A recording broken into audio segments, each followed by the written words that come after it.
Welcome to MIFFs. I'm Matt Huss. And I'm Dan Rhodes. Whether you know about Theseus or you're revising your syllabus, if you want tales with a bit of jest or you just want to hear about incest. What? What? It's really interesting.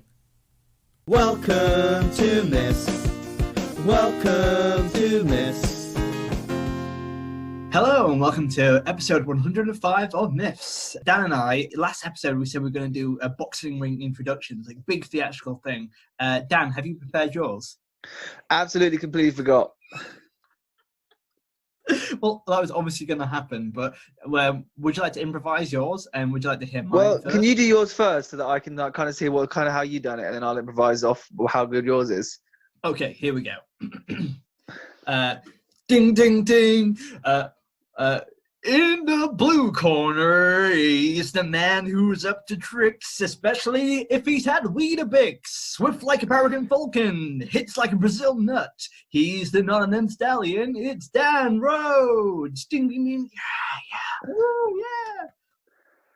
Oh, I like it. That was nice. Like a little poem.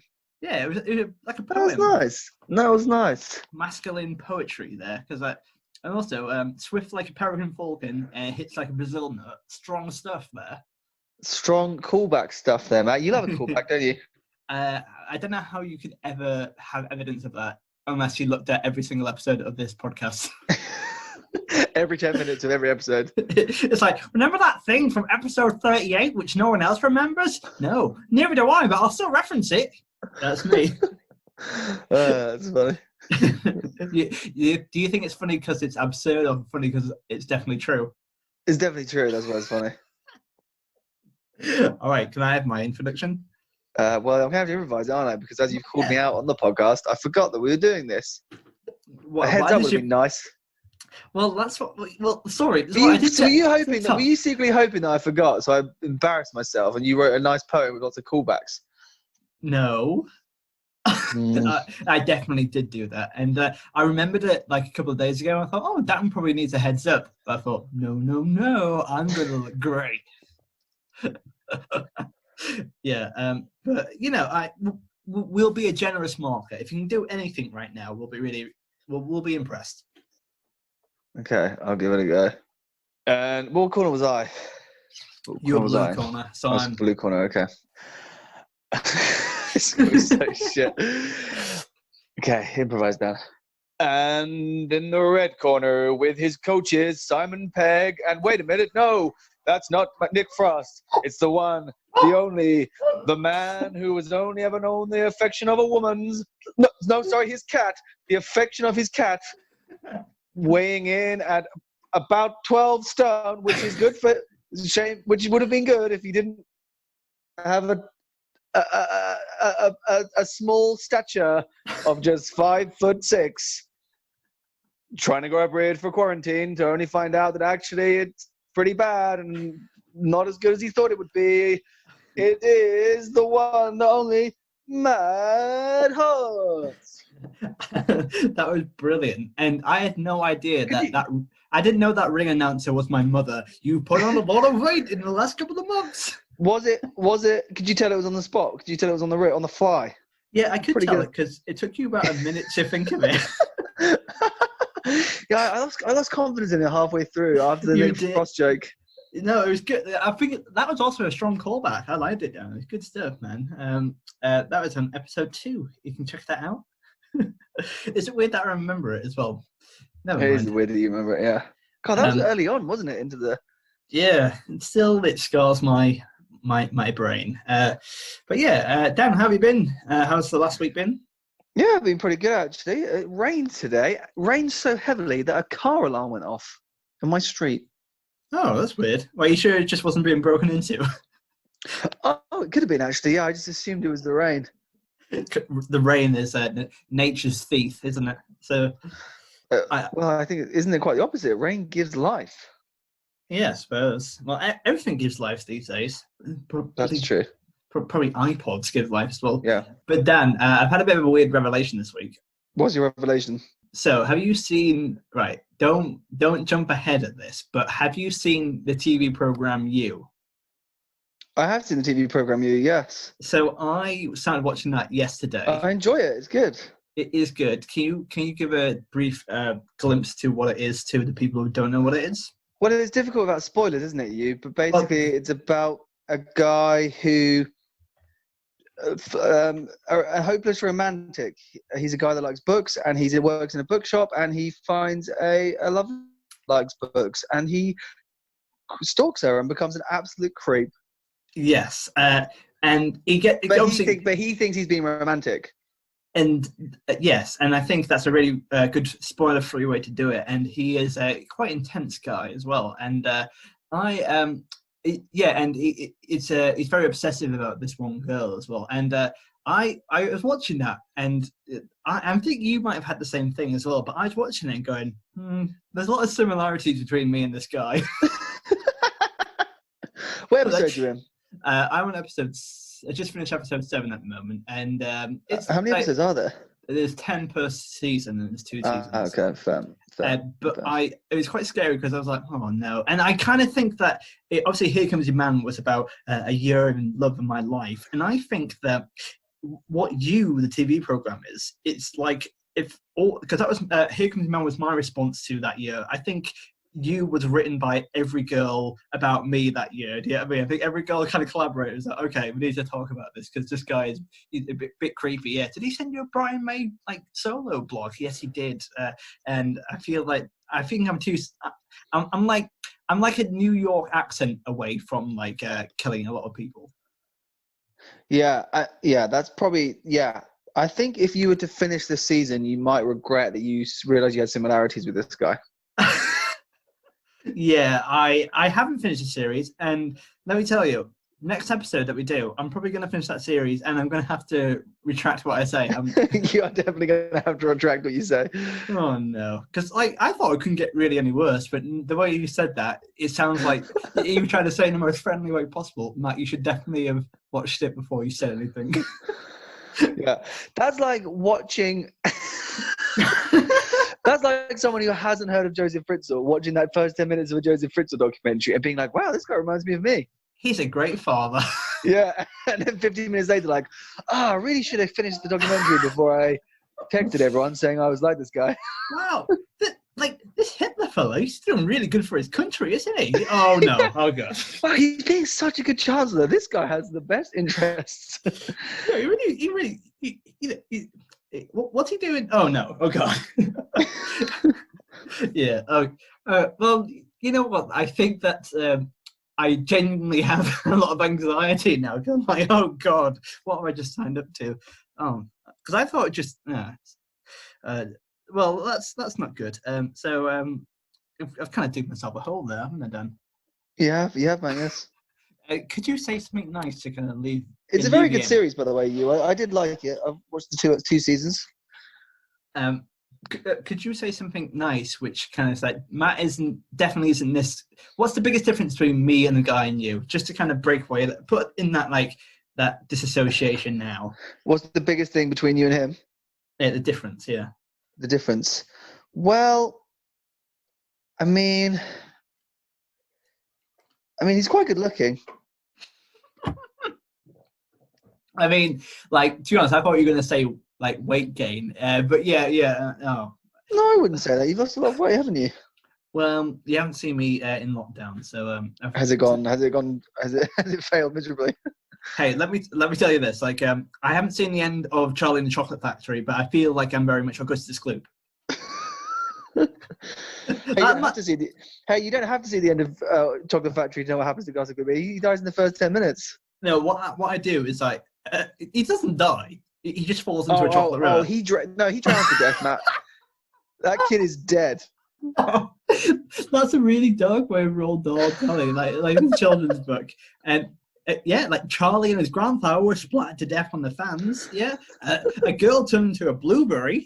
Imagine the health and safety inspector for this as well. Being like, I'm sorry, Mr. Wonka, we've got to shrink down. The idea that they died is actually quite funny because they'll be like, Daddy, what happened? What happened to those children? And they'll be like, oh no, they died horrifically. Yeah, because like like a lot of these myths have kind of a child-friendly version, and Yeah. like I feel that's the raw doll approach, but in the real gritty version of it as well. It's gonna Yeah. be like, How do they? Obviously, they don't die, but in our version, how would they die? So Augustus Gloop, he drowns, doesn't he? He gets sucked up the chocolate, the waterfall. Yes, Violet yeah. Beauregard, she gets all big, and they have to pop her, right? That means they have to like stab her and kill her and explode her. Don't they make like juice out of her in the new one? Like they go to make wine out of her. or something like that. What else happens? Who else, what doesn't the uh, TV guy? Doesn't he get like made into like tiny particles? He gets like He gets put into a vaporized. TV show, right? Yeah. Yeah. And the annoying Veruca, is that her name? Veronica? Veruca Salt? Veruca Salt, yeah, Veronica Salt. I don't know, yeah. She's like fed to she's like a rotten egg, and she like breaks her legs on the way down, right? She does, yes, yeah. God, it was quite horrific, really, isn't it? Yeah, and then like for whatever reason, like cause Charlie didn't like he was the least bad of all of them, and Willy Wonka's like it's yours now. It's like, is this a tax thing? Because it feels like a tax evasion. I've read funny things about that. Like it was like that always features on like ridiculous endings to books or TV like books. The idea that he'd just be like, "Oh, I have this unbelievably successful company. Do you want it?" Well, actually, no. Our version makes sense because if he's just killed 4 kids, he's like, "It's your factory now. It's always been your factory now." Yeah. My lawyers will argue this. Imagine if, like, instead of the Great Glass Elevator, which is the next book after it, it's Charlie and the impending law case. Yeah. It's a really gritty trial. Charlie's like, "Geez, Willie, thanks for giving me the factory, but what's going to happen about all those people that just died?" And he's like, "Not my problem. Speak to Larry." And he turns around. There's like an Oompa Loompa in a suit that's just there, like, "Hi, Charles." Oompa dippity date. You're going to be late for your very first court date. Yeah. As your Oompa Loompa legal representative, I have to tell you, Charlie, you're fucked. And like you've enslaved these orange people. That's really not okay. And reading into it, quite grim actually. Imagine going for a tour of like the because you can go like Cadbury's World. You can do like a tour of the Cadbury's factory. Yeah. Imagine doing a tour by one, everyone was systematically killed until it was just you and your granddad, and the head of Cadbury's walked in and went, "This is yours, by the way." I'd be like, is this? I feel like I'm being stooped. Yeah. Like, are you gonna address? Like, I appreciate you giving me this multi-million brand, but like, are you gonna address the dead people? Like, is that the first thing that you want to do? All right. This is a very long introduction, but my God. Well, we know that we can cut probably about 50% of it. I can definitely cut the bit about you. All right, let's do a jingle. Norse myths. Norse myths.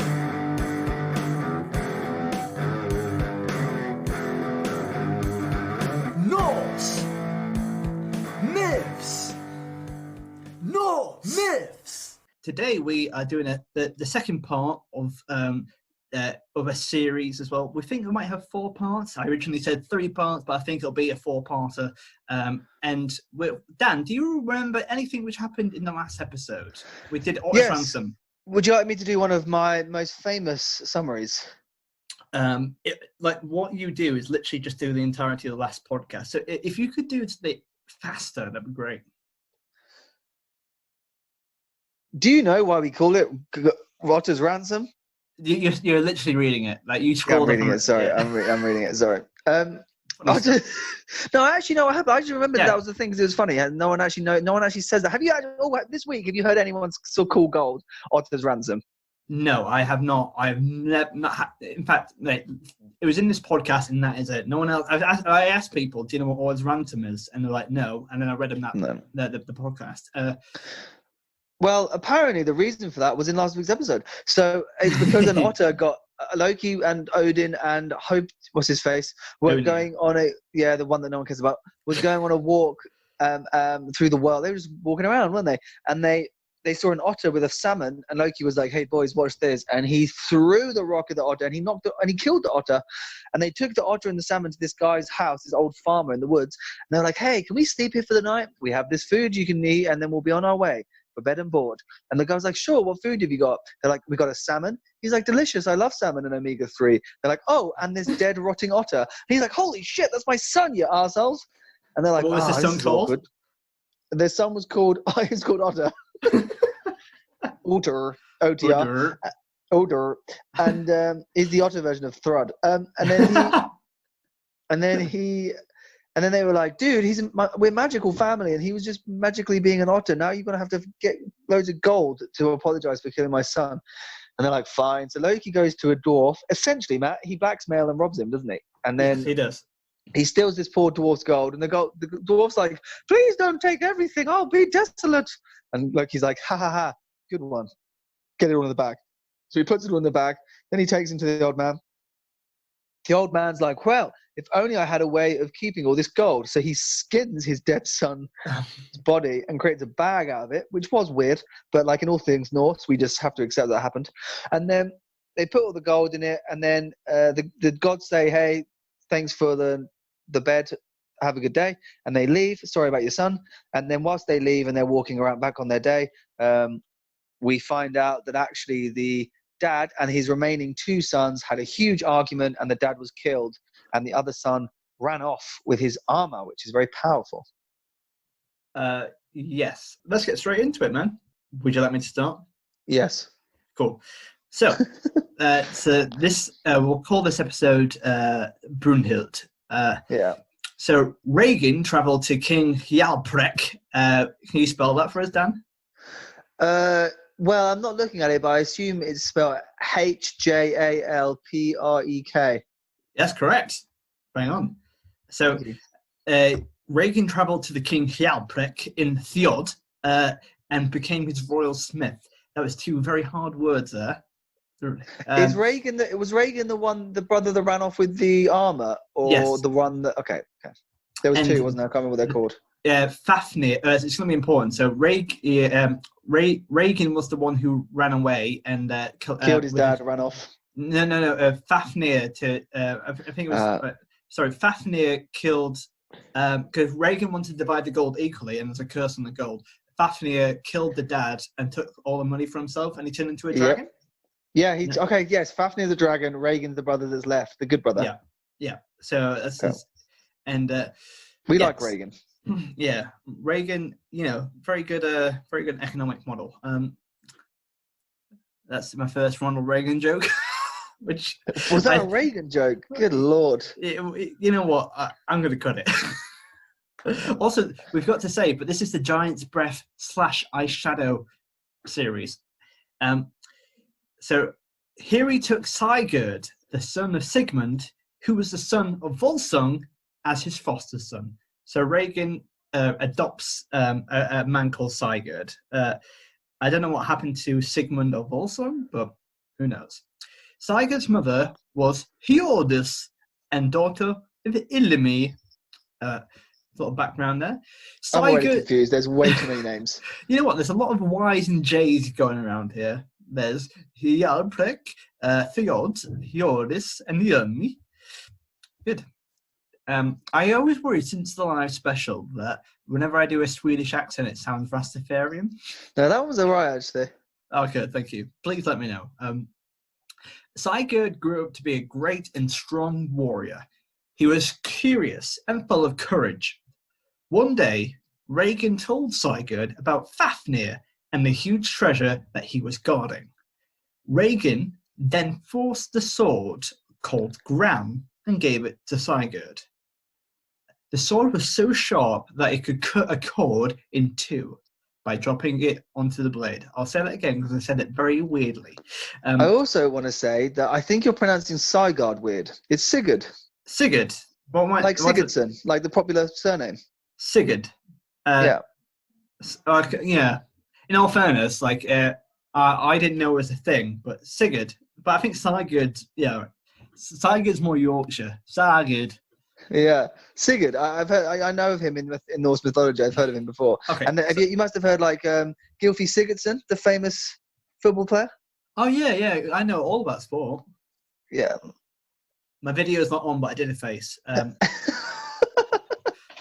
I felt the eye roll through the Zoom. Yeah, it was a bit of a tongue wag as well. Ugh. You know what I mean? So Sigurd.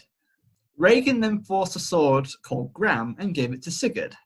This sword was so sharp that it could cut a cord in two by dropping it onto the blade. So if you drop the thing onto a static blade, it just chops in two. That's pretty decent. That's pretty decent, yeah. It would make cooking shows a lot faster. You know what I mean? It's like a guillotine. In fact, it was so sharp that Sigurd cut Regan's anvil in two with one blow. Now that's pretty cool, right there. That is pretty cool, yeah. I mean, that's heavy metal, right? Literally heavy metal. Sigurd and Regan now travelled to Ginter Heath, where they spied on Fafnir and learned which paths he guarded outside his lair. Ginter Heath is the place where Fafnir has stored all the gold. It's his dragon's lair. Think. What's the dragon in Hobbit? Smaug. Smaug. Yeah, think of that. After a few days of learning which paths Fafnir patrolled, Sigurd dug a pit in one of the paths and jumped down into it and waited for Fafnir. I don't. Why is Fafnir patrolling? He's the dragon, right? Like, surely he just stays in his lair, right? Why is he doing patrols? Because he's bored. He got to exercise. He's going to be asleep for X amount of years. It's been a long time, right? Yeah, Fafnir's on lockdown. He's absolutely hating it. He's so boring. He thought every day he'd be inundated with people wanting his gold. But it turns out people don't when they know you're a fearsome dragon. Yeah, like he kind of has like the mutually assured destruction vibe going on, and like you know, like he's kind of watched all of Netflix. He saw Disney Plus, didn't think it was that good. He was disappointed quite early. He watched The Hobbit. It's like, that's actually unrealistic portrayal of dragons. Actually, I don't actually like that. That's Fafnir. That's how I portray Fafnir. Nice. You didn't like that one bit, did you? No, I picture him as like very much like he was an arsehole when he's a human, so he's going to be an absolute dick when he's a dragon. And also he's got magical powers, so he's created this enormous dragon, and he's been in that cave angry for decades. He's going to be in a mood. Absolutely. So let's see what happens. So Sigurd's in a pit and he's just waiting for Fafnir. In the evening, Fafnir came out from his lair again and walked down the path to get to the river. Fafnir passed right over the pit where Sigurd was waiting, and Sigurd quickly struck his sword through his stomach, which instantly killed Fafnir. Blah, blah. That happened very quickly. I was expecting some kind of like dragon-human battle. It's nice, like Regan has been waiting his whole life to get revenge on his brother. And he just kind of makes his sword and goes, all right, just stab him once, but done. Yeah, I was expecting, like, you know when James Bond meets the villain and they have that really long, like, and now, Mr. Bond, I have you. I have been waiting. I thought there'd be a lot of that, like a lot of, like, brotherly, like, Or even just, like the idea of, like, killing a dragon's quite hard. It's like, no, I just stabbed it through the stomach, mate. I just dug a hole and waited. Yes, I just wasn't the gravity. I can think of all these times in like popular fiction history when there's like two people meet and they have their last stand. You know, I mean, their final battle, and it just didn't happen, did it? This guy dug a pit and then stabbed him. I kind of like the fact that I wanted an Anakin Obi-Wan like. I loved you. I have the high ground. Don't do it. And the dragon's like, "Fuck you," and he does, and he gets stabbed. I wanted that kind of thing to happen.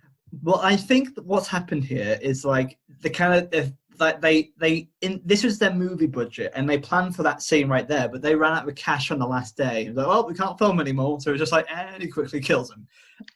Yeah.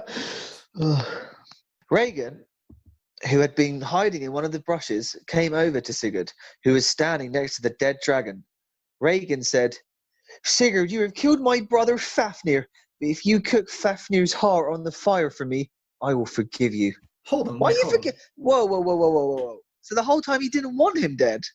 Like, This guy's an idiot. I'm sorry, this guy's lost all respect. So Fafnir kills Reagan's dad, well, both their dads, takes all their money, which he wanted as well. He makes he raises this apprentice, creates this magical killing device, and then his student uses it and he goes, well, I wish you didn't do that. It's like he's gaslighting him right here. Yeah, not just using him, but he took him to the lair and was like, you're ready now. Please, do your thing. Yeah, it seems a bit unruly, to be honest. It's a bit. Reagan, I've lost a lot of respect for Reagan, actually. Reagan then took out a cup and started to fill it with Fafnir's blood. Okay. He drank it and went to sleep. Oh, this is a normal day. Thank you very much. Chin. Just next in and falls asleep. He's got like snake bite around dragon bite around his face. Sigurd began to cook the heart over the fire, and when he thought it was cooked, he touched it with one finger. Oi, oi. But it was still cold and raw. Oi, oi. But some of the boiling juices, oi, oi, from the heart ran onto his finger. Oi, oi. And he put his finger in his mouth. Oi, oi. That was the most sexually charged you've ever been during a paragraph. I'm sorry. Can I read this like an M&S advert? Yes. I'll do the background. Sigurd began to cook the heart over the fire, and when he thought it was cooked, he touched it with one finger. But it was still cold and raw. But some of the boiling juices from the heart ran onto his finger, and he put his finger into his mouth. Oh. As soon as the juices and blood from the heart ran onto his tongue, he suddenly understood the speech of the birds. He heard nuthatches speaking as they sat in the trees next to him. One of them said, "There sits Sigurd spattered with blood." Oh, what a mood kill, Hoss. Jesus. So sorry. Should I do it with Sexy Bird? I'll do it. COVID-19. Carry on. Would you like me to do a Sexy Bird instead? Yeah, please. He heard nuthatches speaking as they sat in the trees next to him. One of them is magical, right? He's got magical powers. One of them said, "Cheap. There sits Sigurd, splattered with blood." As Fafnir's heart he roasts on the fire. Wise would seem the breaker of rings if he would eat the gleaming heart. Another said, Sorry, I'll stop that. There lies Reagan making his plans, intending to betray the boy who he trusts. Moved by anger, he gathers evil thoughts. The forger of trouble wants vengeance for his brother. After hearing this, Sigurd went over to Reagan and killed him. What is happening? Sigurd mounted his horse. No, I'll stop. Sigurd mounted his horse named Granny. Oi. Sorry, that's the funniest bit I've read all day. Sigurd mounted his horse called Granny, and he mounted his Granny. That's what I'm hearing, and rode it until she came. And what is happening?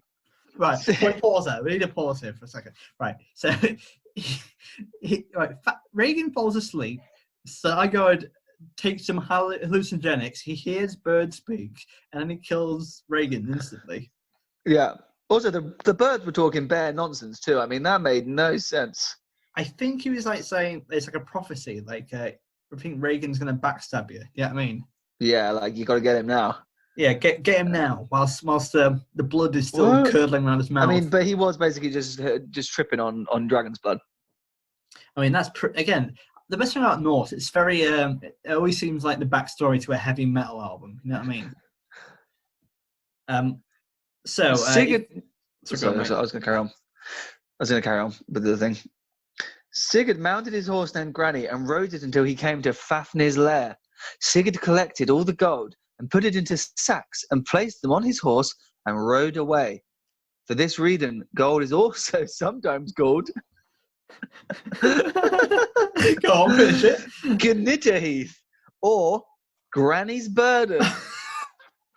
I think Granny's Burden is something very different. No one who wrote this. No one. I mean, Eda's an epic poem. He's making up stuff about what we call gold. Right, we've done this before. Like in the last episode, we did it for Otter's Ransom. But like, let's just portray this. Excuse me, I've got a watch to sell. It's of a certain material. Oh wow! Well, please let me take a look under the microscope. Do you mind?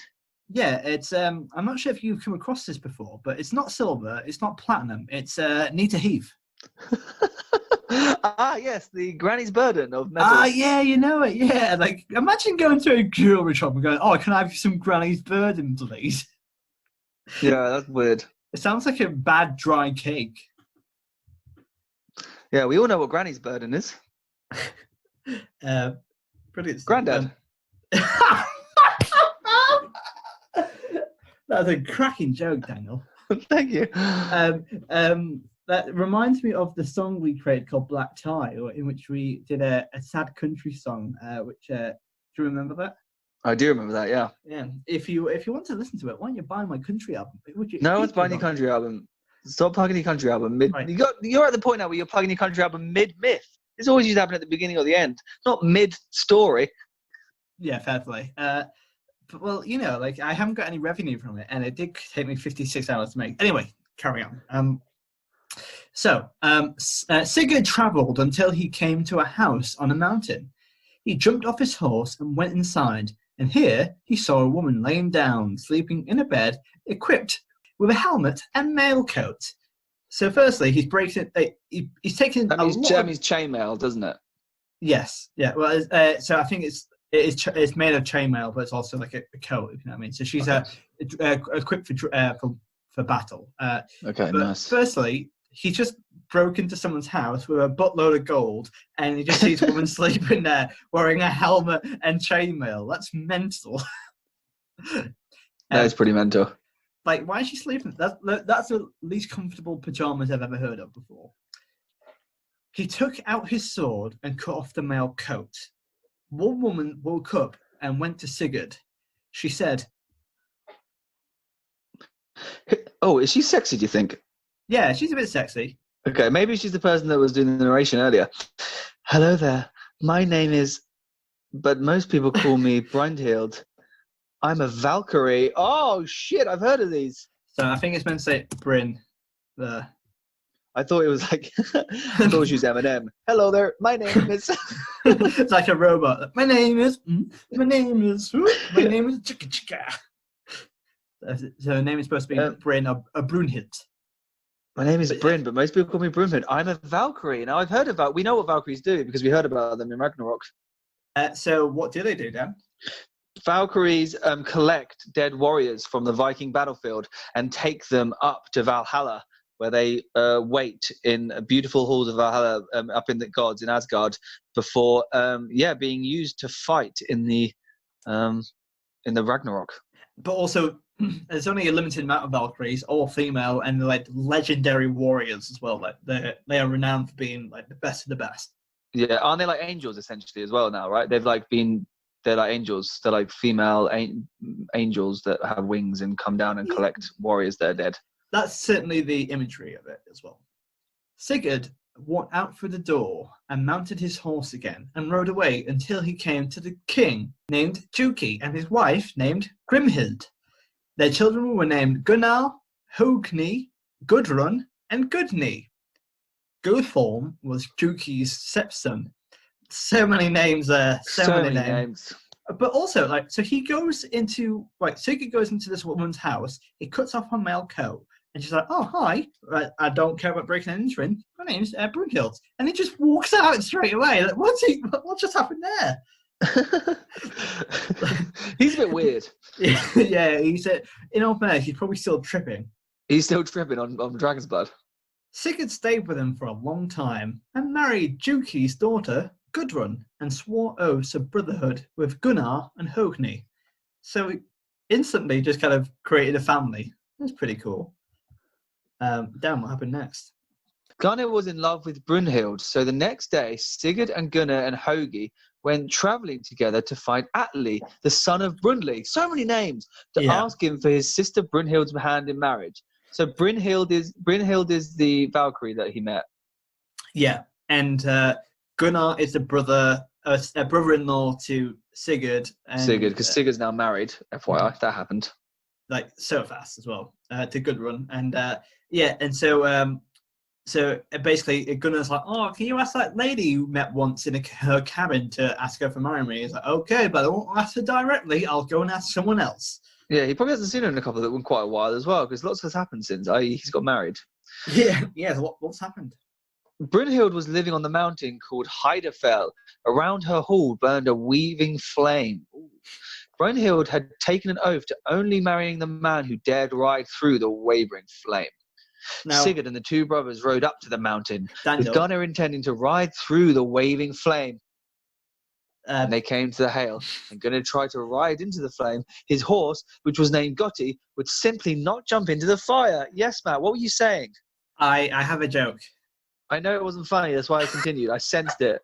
It was going to knock the chain of thought. We stopped and started horrifically this whole time. What is it now? I'm not sure if I should say it. You're going to say it now. You don't want to say it now, do you? Go on, say it. Do you want me to do the bit that you were going to do on it? I'll say it like you were going to do it. The wavering flame bit, if that's okay. Okay, yeah. Let me do that, shall we? Brynhild was living on a mountain called Hindefell. Around her hall burned a weaving flame. It's the next bit. Sorry, next line. Brynhild had taken an oath to only marrying the man who dared ride through the wavering flame. I guess that's real life Tinder. See why I didn't stop? You see why? It's not a bad joke, man. It's not a bad joke. It would have got a small laugh. Would have got a small laugh, yeah, it would have. You judged that too harshly. That wasn't bad. It was good. It was good. Do you want to do the next bit? No, I'm waiting so we can like superimpose the like tumbleweed noise. Oh, you're such a dick. So he's tried to get. So Gunnar's like, I love her. I'm going to ride through this flame. It'll be easy. And then the horse is putted out, and he hasn't been able to. But the horse is called Goatee, right? And which is also not a name for a horse. It should be a name for a goat. But also, why does everyone's name in this village begin with G? Do you know what I mean? Like, it's Gunnar, Gonrud, and Goatee. Everyone is like use different level of the alphabet. They're all gangsters, I guess. Oh, geez. Then Sigurd and Gunnar exchanged their shapes and their names because Sigurd's horse, Granny, refused to be ridden by any other man. Sigurd jumped onto Granny's horse and rode through the wavering flame. Oh, so what's going to happen now? Did she have to marry Sigurd? In the evening, Sigurd married Brynhild. Oh, shut up! Shut up! But when they got into the bed, Sigurd drew out his sword, Gram, the really sharp one that he killed the Fafnir dragon on, from its sheath and placed it between them. When they woke up in the morning, Sigurd got dressed and gave Brynhild the gold ring that he had got from Fafnir, which was called Andvarinat. In return, he took another ring as a remembrance. I'm so confused. And so Sigurd is into a bit of polyamorous relationship. So he started. He just married Brynhild because, he didn't have to. By the way, he didn't have to marry Brynhild, right? No, because she said she would marry anyone that went through the flames. Didn't mean you have to. You have to. Yeah, and like, what happened to? Firstly, you pissed off your wife. You pissed off your family, and also pissed off Gunnar, who was like, I wanted to marry her, and you're like, tough luck, mate. It's like awkward etiquette, you know what I mean? But yeah, because someone's like, I really love her, I want to marry her, and your friend's like, fine, I'll marry her. And you're like, no, that's not at all what I just said. But the ring that he gives her is the one which he got from the dwarf. It's the one that is able to create the other gold, and it's the one that the curse is on, and the idea that that's what they put Odin put it on the whiskers of the otter, and that's what they fought over. Yes, it's a bad ring.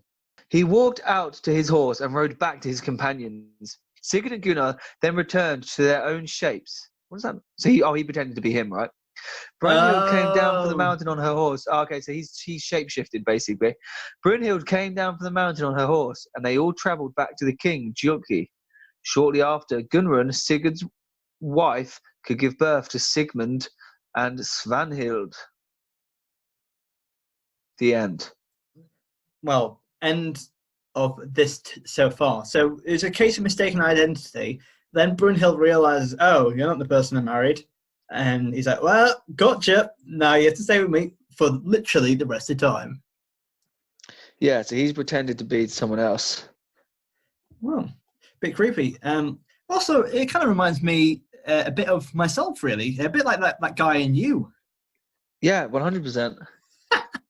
I Anyway. just realised, okay, I get it now, because they basically, the horse, Granny, Sigurd's horse, is brave enough to jump through fire, but it won't ride anyone that isn't Sigurd. So he had to make himself look like Gunnar so that his horse would still let him ride him through the flames, or else there was no way he could do it. That made sense. He's actually a good wingman, to be fair. He just ran through fire. We don't mind it, like. Fair play. Anyway, let's go and rank this myth.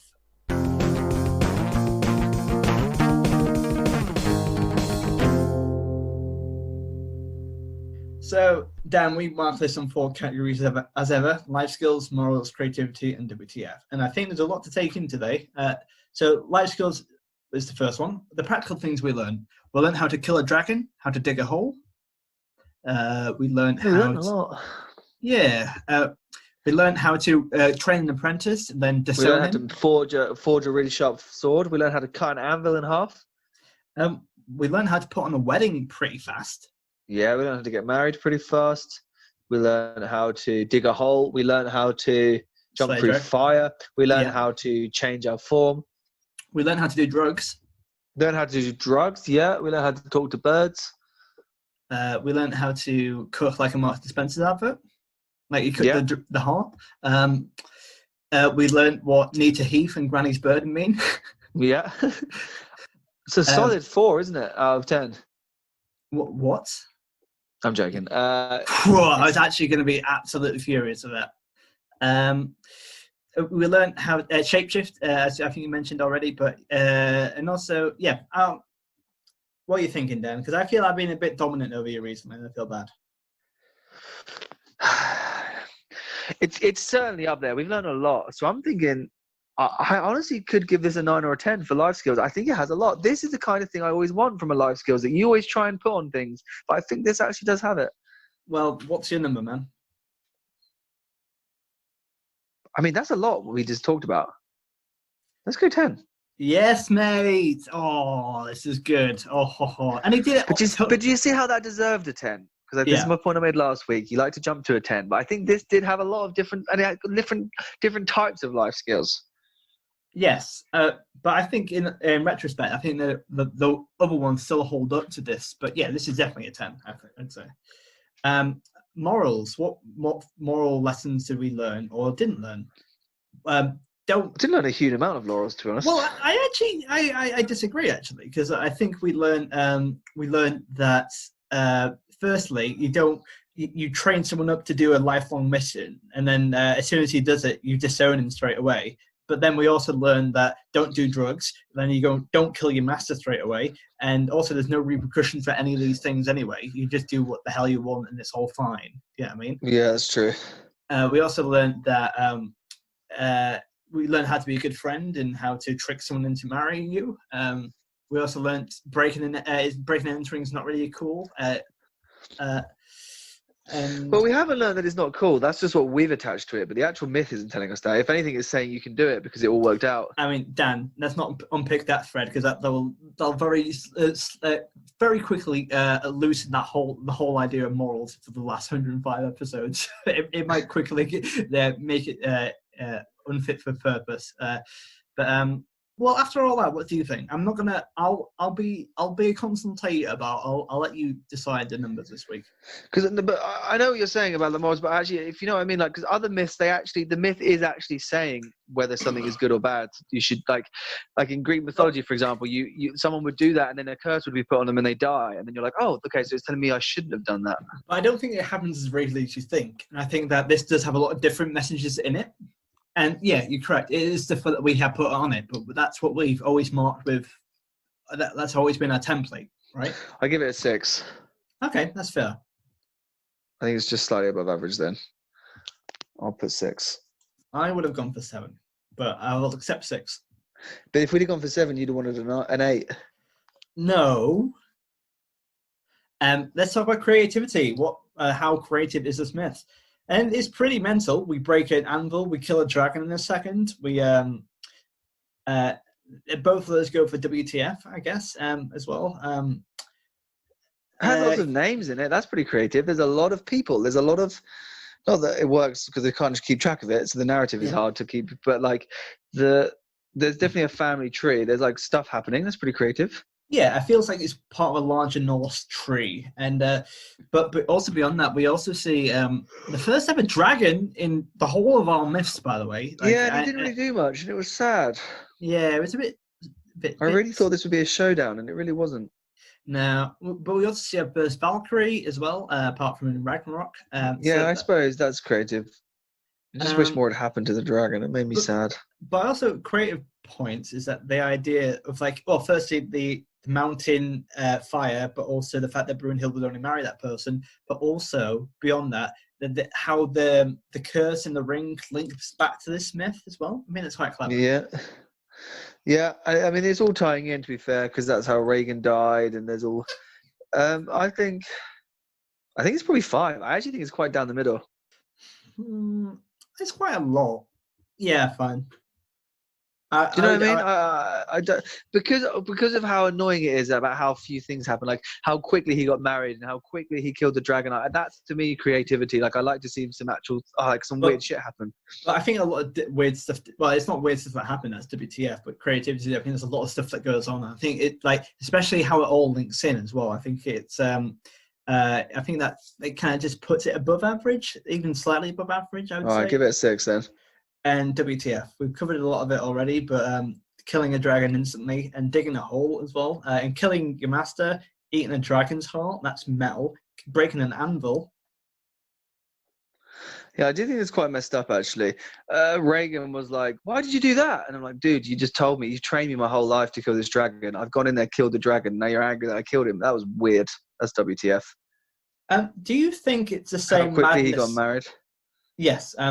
Do you think that's the same madness what the ring created? Because as soon as Fafnir had it, he turned evil and killed his dad. And as soon as Fafnir died, that curse and burden was still on him, so he had to die at the same time as his brother. Do you reckon that's what was going on?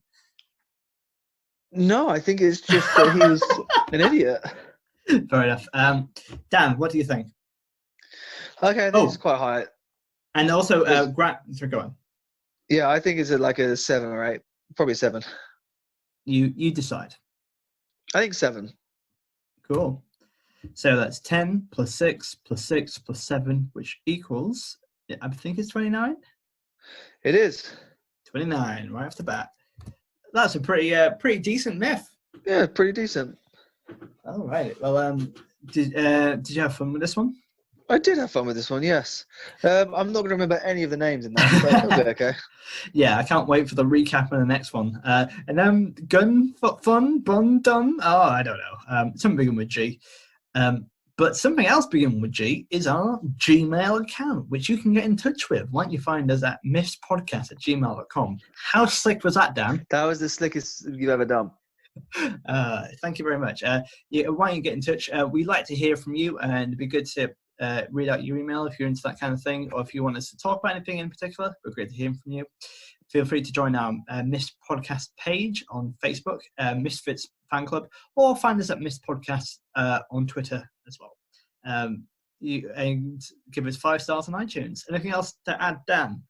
No, you did it all. That was really. I like it when you do that because I hate the bit at the end, and you did a really good job with that, Matt. Thanks. I've heard people say, well, I heard you say to me, like, can we do that faster? And I'm like, no, I like dragging it out. And, you know what, it's, I just do it fast now. But if you can help us out, it'd be massively appreciated. Was that too desperate? No, that was good. That was nice. It was good. It was good. Okay, so we should leave now. But since we did a boxing ring introduction, who do you reckon won in this fight between me and you? Well, I think if we're doing like on introductions, then you definitely won the boxing introduction. I mean, yours was actually good. Ding. You're heavyweight, not heavyweight. I'm just putting a few extra pounds. Normal weight champion of the year, Matt Horse. Thank you very much. I'm Matt Horse, the reigning champion, but Dan Rhodes will try and take it away next time. Thank you very much. See you soon. Bye, guys. Bye. Myths.